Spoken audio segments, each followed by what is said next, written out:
एक दिन की बात, मां पार्वती ने भगवान भोलेनाथ को बड़े मस्ती में आनंद में मग्न होते हुए देखा। बड़े प्रेम में बैठे थे, सदा आनंद में रहते थे, हमेशा प्रसन्न रहते थे। और कहने लगे, देव आप इतने प्रसन्न कैसे रहते हैं?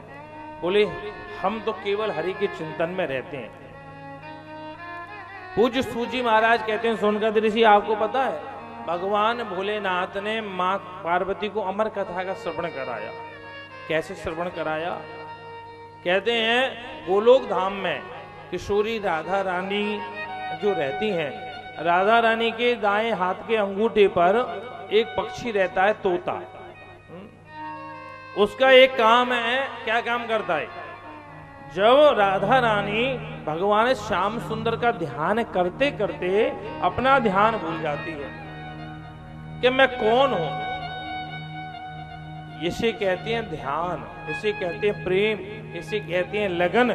जो अपना अस्तित्व भी हम भूल जाएं, हम कौन हैं, हम क्या हैं। एक कथा आती है भक्तमाल में कि एक सड़क के बीच सड़क पर एक मौलवी नमाज पढ़ रहे थे, नमाज अपनी चादर बिछा करके बीच सड़क पर नमाज पढ़ रहे थे। उसी समय एक नवयुवती कन्या अपने प्रियतम से मिलने के लिए बड़े उसमें आतुरता में भागी जा रही थी। और जब भागी जा रही थी तो उस मौलवी के चादर पर पैर रख के चली गई। मौलवी ने देखा, अरे मैं अपने खुदा की बंदगी कर रहा था, खुदा की इबादत कर रहा था, और ये मेरे चादर पर पैर रख के चली गई, आने दो, इसे अभी देखता हूं।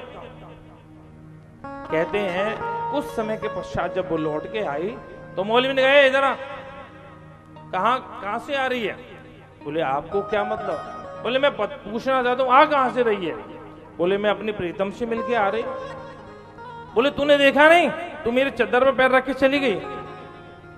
तो कन्या, देख ध्यान से सुनिए, कन्या क्या कहती, बाबा क्या कर रहे थे आप? बोले, मैं अपने खुदा की बंदगी कर रहा था, मैं अपने ईश्वर को याद कर रहा था। कन्या मुस्कुराई, जाओ रहने तो, झूठ बोलते हो। बोले, तुझे मेरी इबादत झूठ लगती है?